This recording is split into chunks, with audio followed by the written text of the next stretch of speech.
चांगलं आहे ना, मग करू द्या ना. मग थोडीच परवानगी लागणार आहे त्यांना. करा म्हणा, का करायचे तुम्हाला. आपण कुठं त्यांना विरोध, मराठ्यांना आरक्षण मिळावं म्हणून करत असतो. कारण तुम्ही पण ओबीसीच आहे. मग कोण आहे?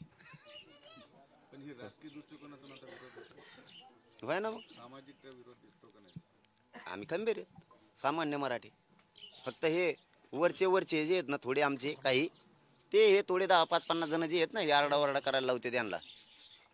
याच्यापेक्षा इकडं आरडाओरडा करण्यापेक्षा तिथं हरकती मागितल्या, तिथं म्हणणं मांडा ना तुमचं समाजाच्या बाजूला. समाजाला साथ मिळेल ना तुमची. तुम्ही आमचे आहेत ना, कशाला सोशल मीडियावर आणि त्याच्यावर लिहून तुम्ही गैरसमज पसरता. मराठ्यांना महाराष्ट्रातल्या माझी विनंती, हे गैरसमज पसरायला लागलेत. याच्यापेक्षा यांना मराठा समाजाने असं आव्हान करा, मी पण केलं विनंतीपूर्वक, की तुम्ही लय हुशार आहेत ना, तुमचं म्हणणं तिथं मांडण, कायदा मजबूत करू लागा.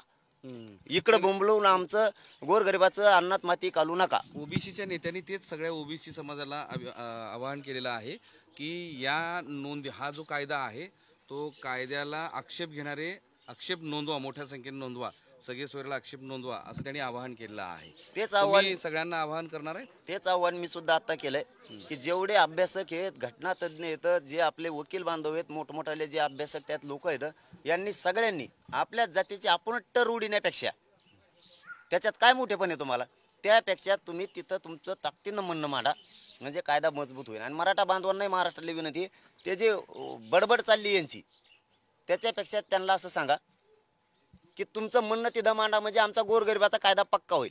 इकडं कायला सोशल मीडियावर तुमची हुशारी दाखविता, तिथं करा की मायबाप बना नाही गोरगरिबाचे. इकडं हुशारी दाखवून इथं रात भरली होती, त्याच्यावर इतकं लांब लिहिलंय ती. हा, मग ते लिहूस तर तिथं मांडणं कचा तू हो म्हणणं काय मांडायचं, कायदा मजबूत होईल ना आमच्या. आम्ही गोरगरीब मराठ्यांनी कायदा आणला का नाही? आणला. आता ते मजबूत करण्यासाठी आम्ही सगळा सोयरा शब्द घातलाय. सगळ्या सोयऱ्याला जोडून तुमचा काही पॅरेग्राफ द्या पक्का, त्याला बेस होईल, आणखीन मजबूत होईल तो कायदा. मराठे पुन्हा जिंकतील सारखे. आम्ही जिंकून आलो, ते नाही गेले काय आलं. तो आलता पै इथं बसला घरी गोधाड्या पांघरून 50, आणि आम्हाला लागला शहाणपणा शिकायला. गेलो मला कमीत कमी 200-250 गाड्या भेटल्यात. ते म्हणले आम्ही दमाने मुक्काम करत आलो. हे श्रेय नाही कळत का तुम्हाला? शहाणपणा असल्यासारखा लिहितात त्याच्यावर काही बी. बघा त्यांचा घ्या आदर्श. ते बैठका घेऊन सुद्धा हरकती विरोधात मांडण्यासाठी सज्ज झालेत. तुम्ही सोशल मीडियाला सज्ज झालात काय? तुम्ही तिथं सज्ज व्हा सगळे. महाराष्ट्रातल्या मराठ्यांना विनंती, यांना सांगा, मी पण विनंती करून सांगितलं की तुमचं काय ज्ञान आहे ना तिथं वापरा, कायदा मजबूत होईल. इकडे सोशल मीडियावर वापरून वाटोळ करू नका ना.